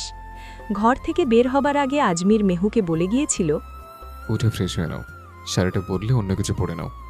মেহু বাধ্য মেয়ের মতো ওয়াশরুমে গেল ঠিকই, কিন্তু পরনের পাতলা শাড়িটা আর বদলাল না। দাদি কড়া করে বলে দিয়েছেন আজ রাতটা যেন সে শাড়ি পরেই থাকে।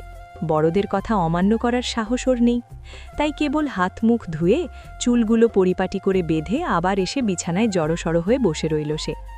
এদিকে দাদি আফরোজা বানু আগে থেকেই টিঙ্কুকে চুপি চুপি কিছু একটা শিখিয়ে দিচ্ছিলেন। তিনি জানতেন আজ আজমির টিঙ্কুকে নিতে আসবেই, তাই নাতির ভবিষ্যতের কথা ভেবে ছোট টিঙ্কুর মাথায় কিছু বুদ্ধি ঢুকিয়ে দিলেন। আজমির ঘরে ঢুকা মাত্রই দেখল দাদি শুয়ে আছেন, আর টিঙ্কু বেশ আয়েশ করে বসে আছে। আজমিরকে দেখেই টিঙ্কু এক লাফে আজমিরের কোলে চড়ে বসল, বায়না ধরল, চলো, আমি আজ তোমার সাথে ঘুমাবো। আজমির ছেলের কপালে চুমু খেয়ে বলল, ঠিক আছে পাপা, চলো। আজ কেন? আজ থেকে প্রতিদিন তুমি আমাদের সাথেই ঘুমাবে। আজমির আর চোখে দাদির দিকে তাকালো। সন্ধ্যার সেই মান অভিমানের কথা দাদি এখনও ভোলেননি, তাই আজমিরের দিকে একবারও না তাকিয়ে গুম মেরে অন্যদিকে মুখ ফিরিয়ে রাখলেন। আজমির মুচকি হাসল। দাদির এই কৃত্রিম রাগ ওর চেনা। ছেলেকে কোলে নিয়ে যাওয়ার সময় মৃদু স্বরে বলে গেল, গুড নাইট দাদি, এবার একটু শান্ত হয়ে ঘুমাও। এই মাথায় নতুন কোনো চাল চালাবে না কিন্তু। হ্যাঁ, আমি তো চালি চালি সারাদিন গোলাম, বলল আফরোজা বানু। টিঙ্কুকে কোলে নিয়ে ঘরে ঢুকেই আজমির দেখল মেহু ঠিক আগের মতোই শাড়ি পরে বসে আছে। শাড়ি বদলায়নি দেখে আজমির মনে মনে খুশিই হল। ফ্রেশ হওয়ার পর শাড়ি পরা মেহুকে দেখতে এক অদ্ভুত স্নিগ্ধ লাগছে। ওর দু চোখে যেন এক আকাশ শান্তি নেমে এলো। মেহুকে কিছু না বলে আজমির বিছানায় গিয়ে বসল। মাঝখানে একটি বালিশ পেতে টিঙ্কুকে শুইয়ে দিয়ে আজমির মেহুর দিকে পাকিয়ে বলল, আমরা দুজন দুই পাশে ঘুমাবো, আরও মাঝখানে থাক। মেহু নিঃশব্দে মাথা নেড়ে সায় দিল। আজ খুশিতে টিঙ্কুর ছোট ছোট চোখ দুটো চিকচিক করছে। মা আর বাবার মাঝখানে ঘুমানোর সুযোগ পেয়ে ওর আনন্দ আর ধরে না। এতদিন ওর মনে একটা ভয় ছিল যে বিছানা থেকে পড়ে যাবে, কাউকে কোনোদিন বলেনি সেই ভয়ের কথা। আজ মা বাবা দুজনকে দুই পাশে পেয়ে সেই ভয়টা নিমেষেই উধাও হয়ে গেল। রাত বাড়তে বাড়তে কখন যে আজমির মেহু আর টিঙ্কুকে গল্প শোনাতে শোনাতে নিজে ঘুমিয়ে পড়ল তা ওরা কেউ টেরি পেল না। ঘড়ির কাঁটা তখন ভোর 5টার ঘরে। ঠিক তখনই আফরোজা বানুর শিখিয়ে দেওয়া বুদ্ধিটা টিঙ্কুর মাথায় খেলে গেল।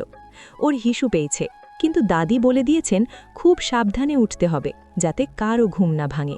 দাদি ওকে বারবার বুঝিয়েছিলেন, পাপা আর মা যদি একসাথে না ঘুমায় তবে ওরা বেশি দিন একসাথে থাকবে না, তখন কিন্তু তুমি তোমার মাকে হারাবে।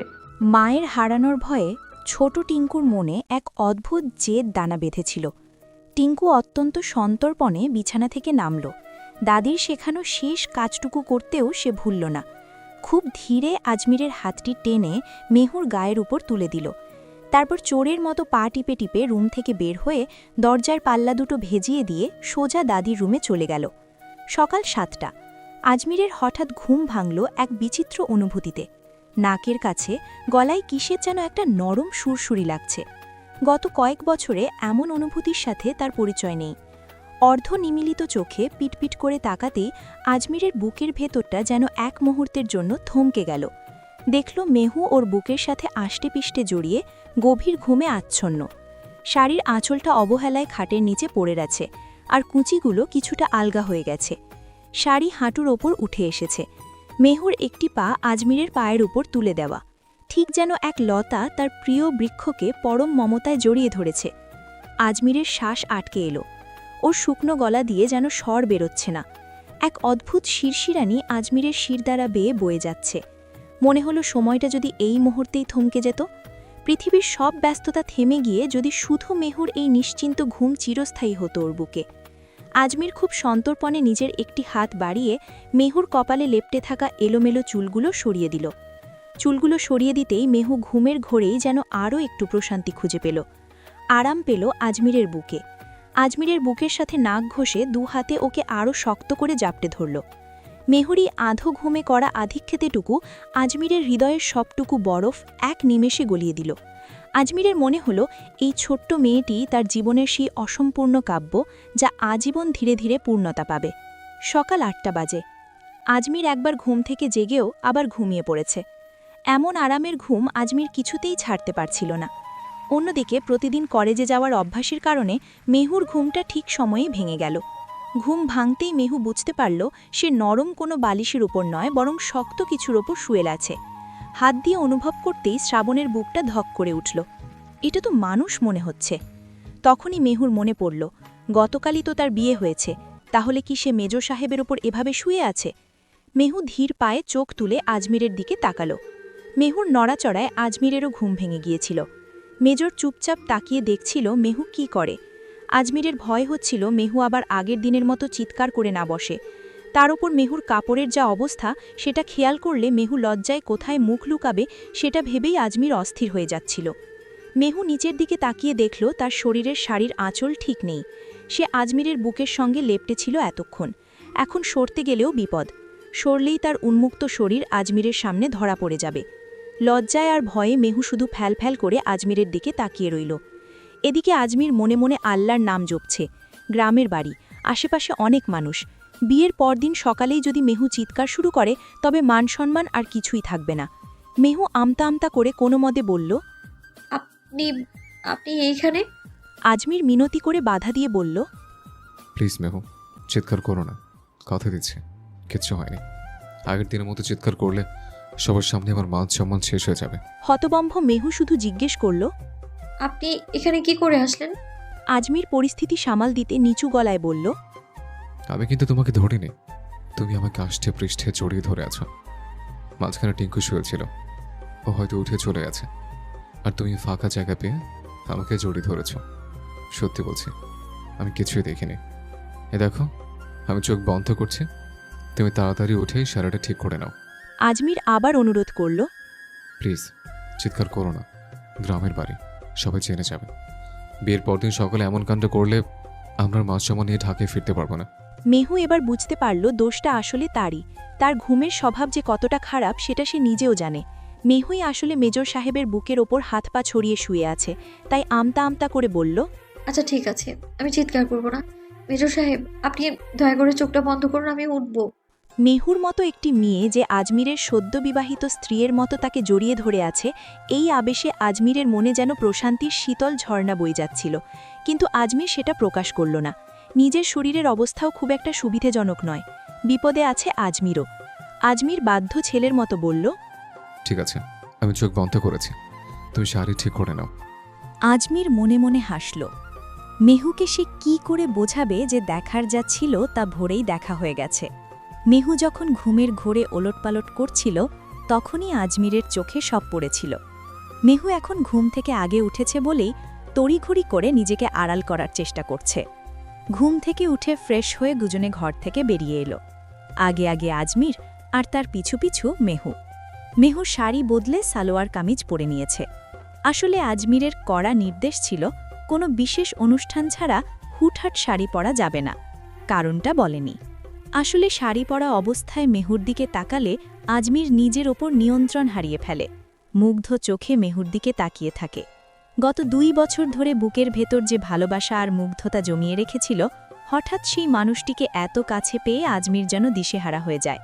কিন্তু সে তাড়াহুড়ো করতে চায় না। মেহু এখনও অনেক ছোট, একটা বাচ্চা মেয়ে। আজমির চায় মেহু যথেষ্ট সময় নিয়ে চিন্তাভাবনা করে নিজের সিদ্ধান্ত নিক। আজমির ভয় পায় এখনই খুব বেশি আবেগ দেখালে হয়তো মেহু ভয় পেয়ে তার সিদ্ধান্ত বদলে ফেলতে পারে।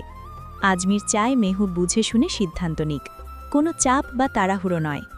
আফরোজা, বানু ও টিঙ্কু খাবার টেবিলেই চেয়ারে বসেছিলেন। আজমির যখন সেখানে এলো, দেখল মিনু আন্টিও তাদের সাথে বসে আছেন। মিনু আন্টির মুখোমুখি বসতে আজমিরের খুব লজ্জা লাগছিল। তবুও সে এগিয়ে গিয়ে সালাম দিয়ে চেয়ার টেনে বসল। আজমিরের ঠিক পেছনেই মেহুও আসলো। মেহুকে দেখা মাত্রই মিনু আন্টি বললেন, তাড়াতাড়ি নাস্তা করে নাও, একটু পরেই গ্রাম থেকে লোকজন আসা শুরু হবে। সবাই তোমাকে দেখতে আসবে, নতুন বউ দেখার নিয়ম। কাল তো চলেই যাব, বিয়েটা যেভাবেই হোক না কেন এখন রীতিনীতি তো মানতেই হবে। গ্রামের মানুষ এসব খুব খেয়াল করে, তারা যেন উল্টোপাল্টা কিছু বলার সুযোগ না পায়। আজমির মিনু আন্টির দিকে তাকিয়ে প্রতিবাদ করে বলল, না আন্টি, এর কোনো প্রয়োজন নেই। ওর যদি ভালো না লাগে তবে ও কারোর সামনে যাবে না। কাউকে জোর করার দরকার নেই, আমি সবাইকে বুঝিয়ে বলবো। মিনু আন্টি হেসে বললেন, আন্টি নয়, এখন থেকে মা বলার অভ্যেস করো। আর শোনো, যেটা নিয়ম সেটা পালন করাই ভালো। শুধু শুধু এই 2 দিনের জন্য ঝামেলার দরকার কি? যে নিয়ম মানলে কোনো ক্ষতি নেই সেটা পালন করতে দোষ কোথায়? মুরব্বীরা আসবেন, তাদের মুখের উপর না বলাটা মানায় না।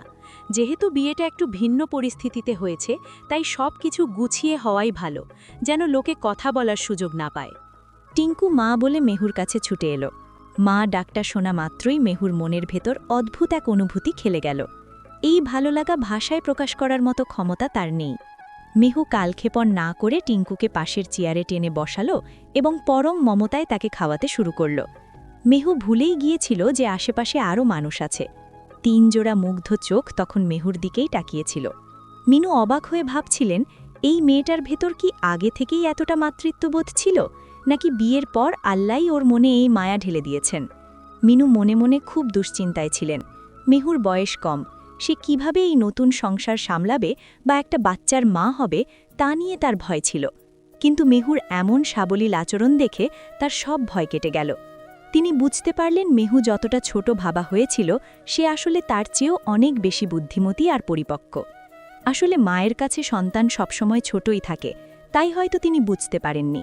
কিন্তু প্রতিটি মেয়ের মনেই যে জন্মগতভাবে মাতৃত্ববোধ থাকে, মেহু আর টিঙ্কুকে দেখে তা আজ স্পষ্ট বোঝা যাচ্ছে। আফরোজা বানু এই দৃশ্য দেখে আবেগ ধরে রাখতে পারলেন না। তার চোখে আনন্দাশ্রু চলে এলো। আজমিরও অপলক দৃষ্টিতে কিছুক্ষণ তাকিয়ে রইল, কিন্তু বেশিক্ষণ তাকিয়ে থাকতে পারল না। তার মনে হচ্ছিল এত সুখ কি সত্যিই তার কপালে ছিল? নিজের সুখের ওপর নিজেরই নজর লেগে যাওয়ার ভয়ে আজমির মাথা নিচু করে নিল। আজমির আজ পৃথিবীর সবচেয়ে সুখী মানুষ মনে করছে, কারণ টিঙ্কু শেষ পর্যন্ত তার মা খুঁজে পেয়েছে। এর চেয়ে বড় আনন্দ আর কি হতে পারে? সকাল হতেই মেহুকে সুন্দর করে সাদামাটা একটি শাড়ি পরিয়ে সাজানো হয়েছে। দাদির দেওয়া পুরনো দিনের গয়না আর নিজের কিছু গয়না মিলিয়ে মেহুকে একদম নতুন বউয়ের মতো সাজিয়েছে। ড্রয়িং রুমে বসিয়ে রাখা হয়েছে মেহুকে। পাশে বসেছে টিঙ্কু। আজমির এখানে নেই। পাড়া প্রতিবেশীরা আসছে, দেখছে আর মুগ্ধ হয়ে বলছে, এ তো যেন সাক্ষাৎ আকাশের পরী। তবে প্রশংসার মাঝেও কিছু বাঁকা কথা কানে আসছিল। এলাকার কয়েকজন মহিলা এসেই ফিসফাস শুরু করলেন। একজন তো বলেই ফেললেন, শুনলাম বরের বয়স নাকি ৩৬-৩৭ বছর। আগের বউটা মারা গেছে, ঢাকা শহরে থাকে বলে এতদিন এলাকায় আসেনি। তার নাকি একটা ছেলেও আছে। সেই তুলনায় মেয়েটা তো একেবারেই ছোট। মিনু পাশে বসে মাথা নিচু করে সব শুনছিল। কথা তো মিথ্যে নয়, বিয়েটা তো স্বাভাবিকভাবে হয়নি। মানুষ 10 কথা বলবেই। পরিস্থিতি সামাল দিতে দাদি কড়া গলায় বলে উঠলেন, তোমরা বউ দেখতে এসেছো, বউ দেখো। এত কথা কিসের? পুরুষ মানুষের আবার কিসের বয়স? মেহু ঘোমটার নিচে অরষ্ট হয়ে বসেছিল। অনেকেই ঘোমটা তুলে মেহুর মুখ দেখছে, হাসছে। কেউ মুখ দেখার সালামি হিসেবে টাকা দিচ্ছে, কেউ বা ফলমূল। এরই মধ্যে এক মহিলা দাদিকে উদ্দেশ্য করে বলে বসলেন, খালাম্মা, বুঝলাম পুরুষের বয়স ধরতে হয় না, কিন্তু বউটা তো একদম বাচ্চা। 30 বছর হতে হতেই তো বরের সব তেজ শেষ হয়ে যাবে। আপনার নাতিকে ভালো মন্দ খেতে বইলেন, এমন কচি বউ পেয়েছে, শরীর ঠিক না রাখলে তো বউ ধরে রাখতে পারবে না। কথাগুলো শুনে দাদি একদম চুপ হয়ে গেলেন। তার মুখটা চিন্তায় কালো হয়ে গেল। ওদিকে মিনু কিছুক্ষণ আগেই আর সহ্য করতে না পেরে ড্রয়িং রুম থেকে উঠে নিজের রুমে চলে গিয়েছে। জানতো এখানে থাকলে সে নিজেকে সংযত রাখতে পারবে না। গ্রামের মানুষ ভালো কথার সাথে 2-4টা মন্দ কথা বলবেই। এখানে বেশিক্ষণ থাকলে মনটা আরও খারাপ হবে, তাই নির্জনতাই শ্রেয় মনে করল মিনু। মহিলাগুলো সেই তিতা কথাগুলো বলে চলে গেলেও দাদির মনে গভীর ছাপ ফেলে গেল। আফরোজা বানু চিন্তায় পড়ে গেলেন। বয়সের ব্যবধানটা তো আসলেই অনেক। মেহু যখন পূর্ণ যুবতী হবে, আজমির তখন বুড়ো হয়ে যাবে। বয়স ধরে রাখতে হবে আজমিরের। যদিও পুরুষ মানুষ, তাও মেহু অল্প বয়সী। মন কখন ঘুরে যায়। দাদি মনে মনে ভাবলেন আজমিরকে বলতে হবে নিয়মিত দুধ বাদাম খেতে। কিন্তু ওই গোলাম কি আর কথা শুনবে? ভালো কথা বলতে গেলে উল্টো ওই গোলাম দাদিকেই 2 কথা শুনিয়ে দেবে। পাশে বসে থাকা টিঙ্কু ও দাদির এই গম্ভীর ভাব দেখে চিন্তায় পড়ে গেল। ওই মহিলারা বলছিল তার বাবার নাকি সব শেষ হয়ে যাবে। কিন্তু কি শেষ হবে? তেজ কি? গভীর ভাবনায় ডুবেও সে কোনো কুলকিনারা পেল না। মনে মনে ঠিক করল বাবাকেই জিজ্ঞেস করতে হবে তার কি তেজ শেষ হয়ে যাবে। এরই মধ্যে আজমিরের চাচিরা এলেন আনুষ্ঠানিকভাবে বউ দেখতে। ছোট্ট চাচি মেহুর হাতে একজোড়া সোনার বালা পরিয়ে দিলেন, আর মেজো চাচি পরিয়ে দিলেন বড় একজোড়া কানের দুল। মেহু বারবার না করলেও তারা শুনলেন না। জোর করে উপহারগুলো মেহুর হাতে গুজে দিয়ে বললেন, বিয়েতে তো ওভাবে কিছু দেওয়া হয়নি, এগুলো আমাদের তরফ থেকে ছোট উপহার। মেজো চাচি মেহুর মাথায় হাত বুলিয়ে পরম মমতায় বললেন, মা, তুমি এ বাড়িতে আজ থেকে ছেলেটার মা হয়ে এসেছ। টিঙ্কু হয়তো দুষ্টুমি করবে, ফাইজলামি করবে, কিন্তু তুমি ওকে নিজের সন্তানের মতোই আগলে রেখো। মেজো চাচি টিঙ্কুকে আদর করে জিজ্ঞেস করলেন, কি দাদু ভাই, মাকে কেমন লাগছে? টিঙ্কু এক মুহূর্ত দেরি না করে জবাব দিল, মা অনেক সুন্দর, মা অনেক ভালো। কথাটা বলেই টিঙ্কু মেহুর কোলে উঠে বসল। এতে মেহুর মাথার ঘুমটা কিছুটা খসে পড়লেও মেহু পাত্তা দিল না। টিঙ্কুকে পরম মমতায় জড়িয়ে ধরে টিঙ্কুর গালে একটি চুমু খেল মেহু। দূর থেকে এই দৃশ্যটি দেখছিলেন দাদি। তার বুকটা শান্তিতে ভরে উঠল। মেহুর কোলে টিঙ্কুকে দেখে বারবার মনে হতে লাগল সিদ্ধান্তটি ভুল ছিল না। নিজের নাতনির ভবিষ্যতের কথা ভেবে তিনি হয়তো একটু স্বার্থপর হয়েছেন, কিন্তু এই দৃশ্য দেখার জন্যে এমন স্বার্থপর হওয়া বোধহয় দোষের কিছু নয়। ঠিক সেই মুহূর্তে বাড়ির ভেতর ঢুকছিল আজমির। দরজায় দাঁড়িয়ে আজমিরও দৃশ্যটি দেখল। মেহুর কোলে তার আদরের সন্তান। দৃশ্যটি দেখে আজমিরের মনটা এক মুহূর্তের জন্যে বড্ড লোভী হয়ে উঠল।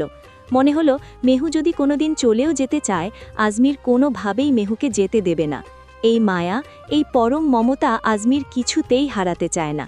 আজমির মনে মনে এক অদ্ভুত সংকল্প করল, প্রয়োজনে মেহুকে জোর করে অধিকার খাটিয়ে নিজের কাছে আগলে রাখবে। ভালোবাসার মায়া জালে মেহুকে এমনভাবে জড়িয়ে রাখবে যে মেহু চাইলেও দূরে যেতে পারবে না। একটি মেয়ে তার স্বামীর কাছ থেকে যতটুকু সম্মান আর ভালোবাসা আশা করে, আজমির তাকে দেবে তার চেয়েও 100 গুণ বেশি। মেহু যা চাইবে আজমির তার পায়ের কাছে এনে হাজির করবে। বিনিময় শুধু একটিই চাওয়া, মেহুকে এই বাড়িতেই থেকে যেতে হবে, টিঙ্কুর মা আর আজমিরের ঘরণী হয়ে থাকবে। এই মায়া আর ভালোবাসার বাঁধন আজমির কোনোভাবেই ছিঁড়তে দেবে না। শাড়ি পরে আজ সারা বাড়ি টিঙ্কুর হাত ধরে ঘুরে বেড়াচ্ছে। বিশাল এই বাড়িতে আভিজাত্যের ছোঁয়া স্পষ্ট। মেহু মনে মনে তার শ্বশুরমশায়ের রুচির প্রশংসা না করে পারল না। কি সুন্দর করেই না প্রতিটি কোণ সাজিয়েছেন তিনি। ঘুরতে ঘুরতে মেহু টিঙ্কুকে নিয়ে ছাদে চলে এলো। সেখানে গিয়ে দেখল আজমির একা দাঁড়িয়ে আছে। বাড়িতে মেহমানদের ভিড় বেশি হওয়ায় নিরিবিলি থাকতে আজমির ছাদকেই বেছে নিয়েছে। বাবাকে দেখেই টিঙ্কু পাপা বলে দৌড়ে গিয়ে জড়িয়ে ধরল। আজমির হাসি মুখে ছেলেকে কোলে তুলে নিয়ে গালে চুমু খেল। আদর করে জিজ্ঞেস করল, কি খবর আমার বাবার? সারাদিন আজ কি করলে? টিঙ্কু উৎসাহিত হয়ে বলল, সবাই মাকে দেখছিল আর গিফট দিচ্ছিল। আমাকে অনেক গিফট দিয়েছে সবাই, আমি নিচে বসেছিলাম। আজমির আর চোখে মেহুর দিকে তাকিয়ে ছেলেকে আবার জিজ্ঞেস করল। মানুষজনের কি বলছিল? টিঙ্কু নিষ্পাপ মুখে জবাব দিল, সবাই বলছিল মা অনেক সুন্দর, তোমার বাচ্চা বউ। ছেলের মুখে বাচ্চা বউ শুনে আজমির বুঝে নিল আলোচনার মোড় কোন দিকে ছিল। আজমির আর কথা না বাড়িয়ে মেহুর দিকে তাকালো। মেহু আজ অদ্ভুত এক লজ্জায় কুঁকড়ে যাচ্ছে। একটু পরপর আর চোখে আজমিরের দিকে তাকিয়েই আবার নজর নামিয়ে নিচ্ছে। আজ তার শাড়ি পরার উদ্দেশ্যটাই ছিল এই বাড়ির বউ এবং তার মেজর সাহেবের ঘরণী হিসেবে নিজেকে তুলে ধরা। হঠাৎ টিঙ্কু এক কাণ্ড করে বসল। আজমিরকে জিজ্ঞেস করল, পাপা, পুরুষ মানুষের তেজ কি? নিচের আন্টিটা বলছিল আম্মু যখন 30 বছর হবে তখন নাকি তোমার তেজ থাকবে না। ছেলের মুখে এমন কথা শুনে আজমিরের বিষম খাবার জোগাড়। আজমির কাশতে শুরু করল। ওদিকে লজ্জায় মেহুর অবস্থা লাল নীল। আন্টিরা যে ঠিক কোন অর্থে কথাগুলো বলেছে তা বুঝতে মেহুর বাকি রইল না। আজমিরের সামনে টিঙ্কু বলে দিবে কথাগুলো ভাবিনি মেহু। আজমির কাশতে কাশতে ছেলেকে সামলানোর চেষ্টা করল। ছি বাবা, এসব পচা কথা বলতে হয় না। কিন্তু টিঙ্কু নাছর বান্ধা। সে আবার জিজ্ঞেস করল, পচা কথা হবে কেন? বলো না পাপা, তেজ কি? আজমির মহা বিপদে পড়ল। ছেলেকে এখন কিছু একটা বুঝিয়ে শান্ত না করলে সে এই প্রশ্ন নিয়ে সবার কাছে যাবে, তখন মান সম্মান আর কিছুই থাকবে না। আজমির নিজেকে সামলে নিয়ে গুছিয়ে বলল, বাবা, তেজ মানে হলো পুরুষ মানুষের শক্তি বা পুরুষত্ব। আর ওই আন্টিরা ভুল বলেছে। পুরুষ মানুষের তেজ কখনো কমে না, বরং সময়ের সাথে সাথে তা আরও বাড়ে। বুঝেছ? এই কথা বলে আজমির আবার আর চোখে মেহুর দিকে তাকালো। ছেলেকে বুঝিয়ে সান্ত্বনা দিলেও নতুন বউয়ের সামনে নিজের মান সম্মানের যেন ফালুদা হয়ে গেল। মেহু মাথা নিচু করে দাঁড়িয়ে আছে আর মনে মনে ঠোঁট টিপে হাসছে। লজ্জায় মেহু আজমিরের চোখের দিকে তাকাতেই পারছে না। আজমির মনে মনে ভাবল, ছেলের কি বুদ্ধি, ঠিক এই প্রশ্নটাই বাবার কাছে করতে হলো। বউয়ের সামনে বাবার মান সম্মানটা রাস্তা রাখলো না। রাত তখন 9টা। আজমির বাইরে থেকে কিছুক্ষণ আগেই ফিরেছে। আজমির সবাইকে জানিয়ে দিল যে টিকিট কনফার্ম হয়ে গেছে, আগামীকালই তারা ঢাকা ফিরে যাবে। টিঙ্কু মেহুর কাছে বসে ওর হাতেই রাতের খাবার খাচ্ছে। খাওয়া শেষ করে মেহু রান্নাঘরে দাদির সাথে কাজে হাত লাগালো। আজমির টিঙ্কুকে নিয়ে নিজের রুমে যাবে এমন সময় দাদি আজমিরকে ডেকে বললেন, আমার রুমে একটু আয়, কথা আছে। আজমির কিছুটা অবাক হলো। টিঙ্কুকে কোলে নিয়েই আজমির দাদির রুমের দিকে গেল। দাদি আজমিরকে ঢুকতে দেখে গলা পরিষ্কার করে নিলেন। আজমিরের সাথে সকাল থেকে কথা বলেন না, ঝগড়া লেগেছে, কিন্তু এখন কথা না বলে পারলেন না। তিনি আজমিরের দিকে তাকিয়ে বললেন, শোন, ঢাকায় ফিরে গিয়ে নিয়মিত বেশি করে দুধ, বাদাম আর খেজুর খাবি। আজমির ভ্রুম কুচকে তাকালে দাদি আবার বললেন, তোর শরীর এমনিতেই ফিট, কিন্তু তোরে আরও ফিট থাকতে হইবে।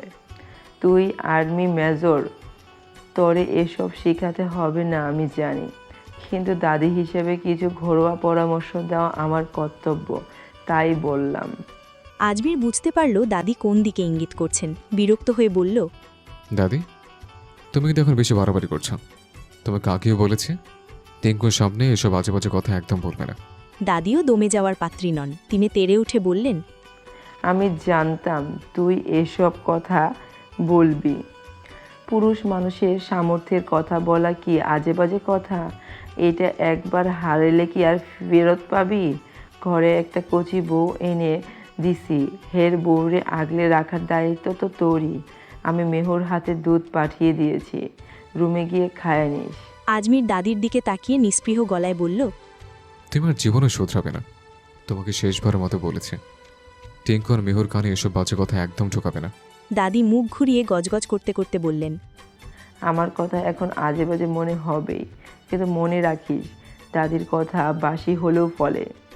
নিজেরে ঠিকঠাক রাখিস, নইলে কিন্তু এমন সুন্দর বউ ধরে রাখতে পারবি না। যা এখন রুমে যা গোলাম, খালি আমার দোষ। আজমির বুঝল দাদির সাথে তর্ক করে লাভ নেই। আজমির একটা দীর্ঘশ্বাস ফেলে রুমের দিকে হাঁটা দিল। ওদিকে টিঙ্কু ফ্যাল করে তাকিয়ে রইল। সে কিছুতেই বুঝতে পারল না দাদি আসলে ঠিক কী নিয়ে কথা বলছিল। একটু পর আজমিরকে বলল, আব্বু, আমার কি ডিম দুধ খেজুর খেতে হবে? টিঙ্কুর কথা শুনে আজমির অবাক হয়ে গেল। বলল, তোমাকে কেন দুধ ডিম খেতে হবে? আর তুমি তো খাবেই, কিন্তু তার সাথে আমার খাওয়ার কী সম্পর্ক? টিঙ্কু খুব সহজভাবে উত্তর দিল, তুমি একা ডিম দুধ বাদাম খেয়ে যদি আম্মুকে ধরে রাখতে না পারো, তাহলে আমি তোমার সাথে খাবো। আমরা দুজন মিলে আম্মুকে শক্ত করে ধরে রাখবো, যাতে আম্মু চলে যেতে না পারে। ছেলের এমন নিষ্পাপ মুখের দিকে তাকিয়ে আজমির বিস্ময়ে হতবাক হয়ে গেল। নিচু স্বরে জিজ্ঞেস করল, কেন? আম্মু চলে গেলে কি তোমার খুব খারাপ লাগবে? টিঙ্কু মাথা নেড়ে সাই দিল আর বলল, হ্যাঁ, খুব ভালো লাগছে। তুমি আম্মুকে যেতে দিও না, আমি কথা দিচ্ছি আমি লক্ষ্মী ছেলে দুধ ডিম খাবো। নিষ্পাপ টিঙ্কুর কথা শুনে আজমির টিঙ্কুকে কাছে টেনে নিয়ে চুমু খেল। আবেগজড়িত কণ্ঠে বলল, কোথাও যেতে দেবো না বাবা, আম্মুকে আমরা কোথাও যেতে দেবো না।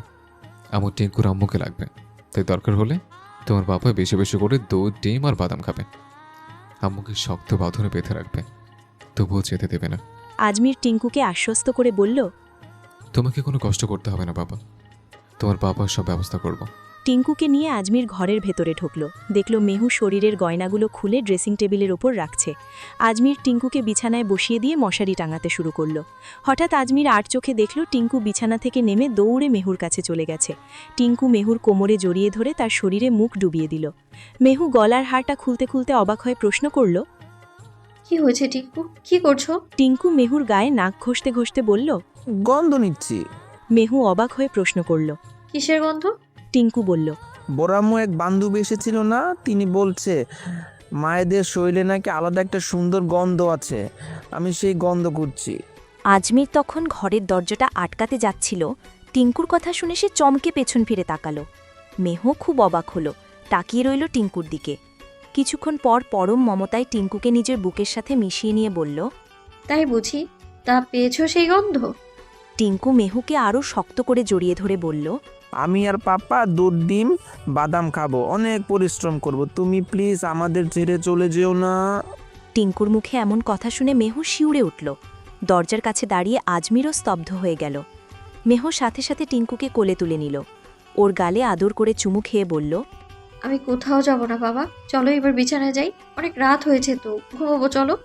টিঙ্কু নিজের ছোট ছোট দুই হাত দিয়ে মেহুকে এমনভাবে জড়িয়ে ধরল যেন টিঙ্কু তার পরম আশ্রয়ের সাথীকে খুঁজে পেয়েছে। আজমিরের কাছে মনে হলো টিঙ্কু তো এতদিন বাবার সামনে বড় হওয়ার বা ম্যাচিওর সাজার চেষ্টা করত, কিন্তু মেহুকে কাছে পেয়ে যেন আজ সত্যিই এক ছোট্ট শিশু হয়ে গেছে। আজমির নিজের মনের অজান্তেই এক গভীর অপরাধবোধে ডুবে গেল। ভাবল, টিঙ্কু কি তবে মায়ের একটু ভালোবাসার সান্নিধ্য পাওয়ার জন্য এতটা ব্যাকুল হয়েছিল, অথচ কোনোদিন মুখ ফুটে আজমিরকে কিচ্ছু বুঝতে দেয়নি। এতদিন আজমির মনে করত টিঙ্কু অনেক শক্ত মনের আর বুঝতার এক ছেলে।